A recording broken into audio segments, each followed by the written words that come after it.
Important to note across all these psychology principles, the ethical implementation of them is super, super important.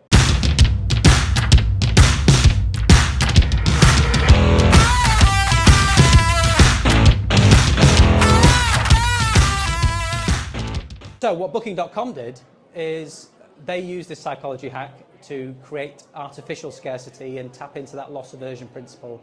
And you'll have seen it all the time when you go on a hotel to book it and it's like there's one left at this price, 1,000 people are looking at it, it's in 50 people's baskets, you've got to buy it now, otherwise you're screwed. It turns out it worked really well and sales went up and they sold a load more bookings, but it wasn't implemented in a way which is ethical.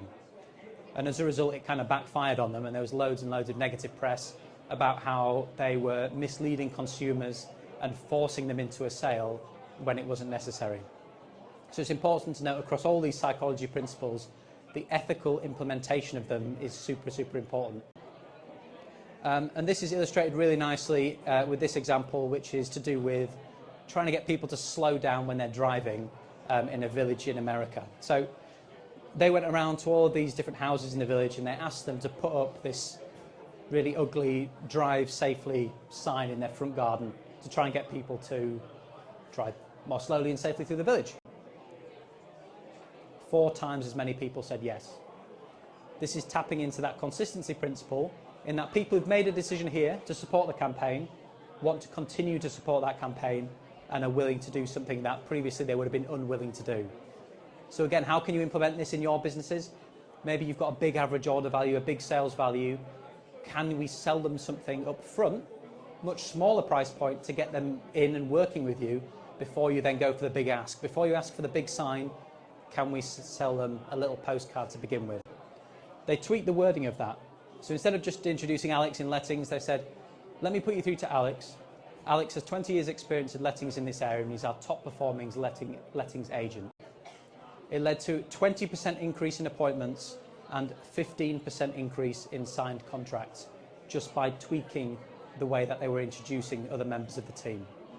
So obviously from a B2B perspective, that can be really, really powerful when we're dealing with individual clients. Principle number 5, people like working with people they like.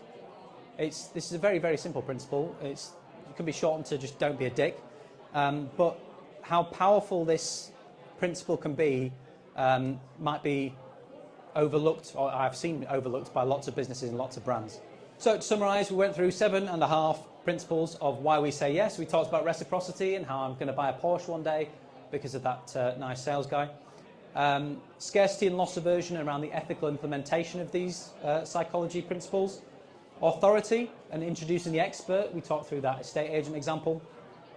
Consistency, people like to agree with their past selves. We talked about the sign to make people drive slowly. The liking principle, so if you invest that time up front to get to know your particular customer segments and get them to affiliate with you as an individual, or you as a brand, that pays dividends in the long run. The consensus principle, people like doing what similar others do. And finally, memory encoding, so communicating across multiple channels should then yield a better overall result.